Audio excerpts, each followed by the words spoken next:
Hello, I'm Sarah. I'm an aspiring author. Welcome back to my channel. I'm still fairly new to authortube and booktube. I have talked a bit about my writing, about my projects, but I haven't really talked about the kind of books that I like to read, in specifics at least, because of course I want to talk about the specific books that shape my life.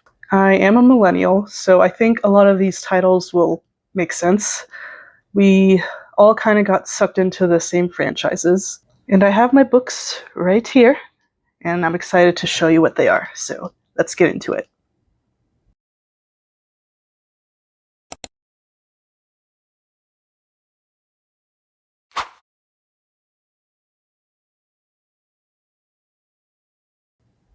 Starting out with my childhood, I'm sure this will be a shocker. Goosebumps. I'm a 90s baby, so of course I loved Goosebumps. I really liked to check them out at the library. I also like to buy them because I like to collect the cool covers. And because I'm a weirdo, I also really liked to touch the actual bumps on the covers. This one is It Came From Beneath the Sink. My favorites were The Haunted Mask and Night of the Living Dummy, although I did read those fairly recently, and they're not as scary. But yeah, I still love these. I still love R.L. Stine. I also loved the cheesy movie TV series, just classic childhood stuff. The next one is a series of unfortunate events by Lemony Snicket.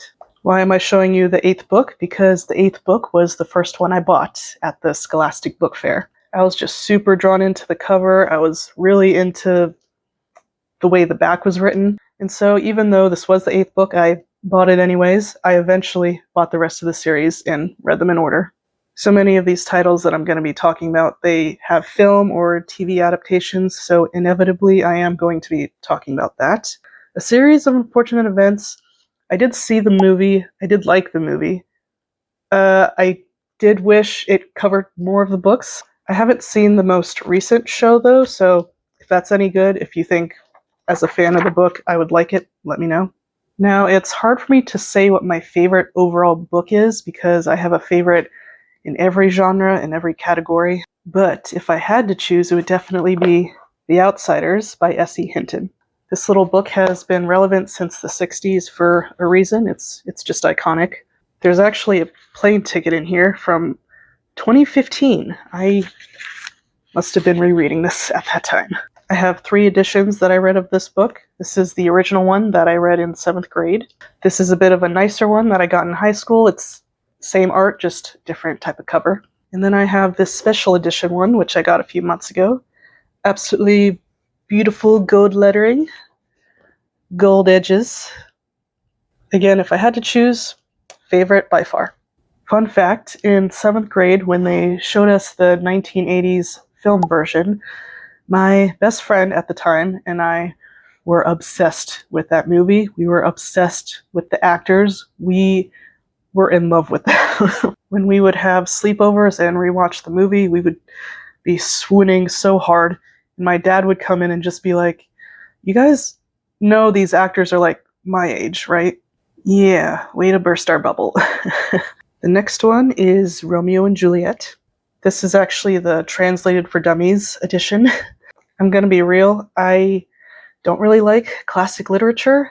I know that's like blasphemy as a writer in an English major, but I don't know. I appreciate classic lit, but it's not really something I enjoy. I more enjoyed classic young adult books like Peter Pan or The Wizard of Oz, but give me Beowulf and no thanks. I was into R&J though. I was quite a young, immature romantic, and I loved the all-encompassing romance. But the smarter part of me did enjoy the commentary and the total chaotic drama. Next up is Twilight, Stephenie Meyer. All-encompassing romance, chaotic drama. How could I not eat this shit up? I carried this book around with me everywhere when I was in middle school. Not even actually this one. This is a much nicer one. My original got ruined because some boy threw an apple at me at lunch and stained the pages. Fun fact, I never finished Breaking Dawn. It got a little too crazy for me, so I stopped around the point where she gave birth. I might go back and finish it someday, but Right now I'm actually more interested in finishing Midnight Sun. I find Edward's perspective a lot more entertaining. And then I've talked about this before, The Hunger Games by Suzanne Collins. You've also seen me reading Sunrise on the Reaping if you've seen my read with me. I don't know what it is about the concept of death games that calls to me or calls to society. I love The Hunger Games. I loved the Japanese movie Battle Royale.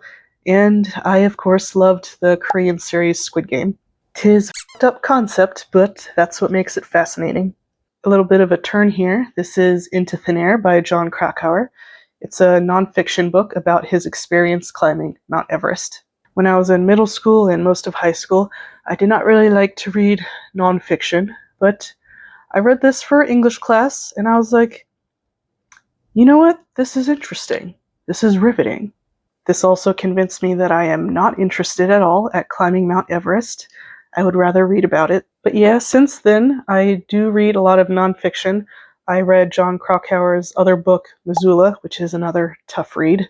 I also like to read a lot of memoirs, the most recent ones being I'm Glad My Mom Died and Crying in H Mart, both about moms, actually. Probably wouldn't have read any of those nonfiction books if it wasn't for this guy and for my 10th grade English teacher. Taking another hard left turn, this time into romance. This is Anna and the French Kiss by Stephanie Perkins. She's a controversial one. She's got the cheating trope.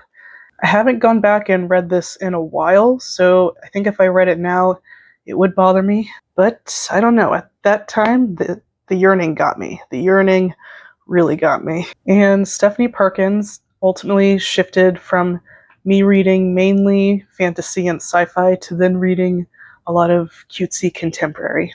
And then, ba-bam, cutesy contemporary, To All the Boys I've Loved Before by Jenny Han. I think this was the first YA romance book I saw in stores that had an Asian girl on the cover, and I might be misremembering that. That's just how I remember it. But I'm pretty sure it was this one, and I remember just being totally amazed by that. And then I started reading it, and I figured out that the main character was actually a biracial Korean American like me, and blew my mind. Nowadays at bookstores, I see so many covers with Asians, with Koreans, and it just makes me happy. I love buying any of those if they interest me when I can. Jenny's other books, The Summer I Turned Pretty, and the show that's going on right now, I have a lot of feelings about that. Can you guess what team I'm on? I love the show. It might be over by the time I post this, but right now it is quite frustrating. We'll see how that goes. This next one is pretty recent. I read it about 2 years ago. Heartstopper. I f***ing love Heartstopper. I don't know if I've ever loved a couple as much as I love Nick and Charlie. Their romance is just so precious. I just want to put them in a bubble and protect them from everything in the world. I mean, look at them. How can you just not want to protect them with everything you have? The further you get into the series, it really gets into mental health issues. And it's not just a cutesy book anymore. It really resonated with me. Yeah, I just love them. I really wish I had found this series earlier. I didn't really become aware of it until the Netflix series came out. And I also love that. Okay, last book. We've reached the end. We've had a lot of YA. I am a YA girly, but this last one is new adult romance, Out on a Limb by Hannah Bonham Young. So cute, so sweet, has amazing disability rep. This was one of the books I was seeing all over Book Talk when I was first looking at Book Talk.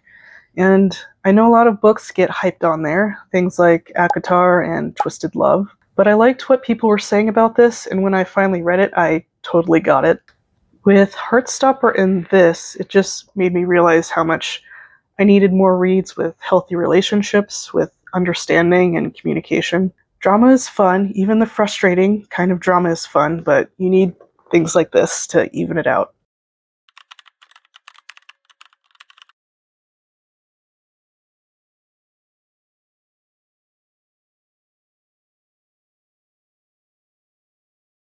So those are the books that made me who I am today. It's an interesting trajectory. I went from loving horror and mystery to fantasy to lovey-dovey romances. But at my age now, I'm really just open to reading anything. I even read sports romances, even though I hate sports. There's a lot out there, and you never know what you'll end up loving. Let me know in the comments what books shaped you guys as readers, as writers. Let me know if any of my books would be on your list too. And yeah, I hope to see you guys very soon. Bye-bye.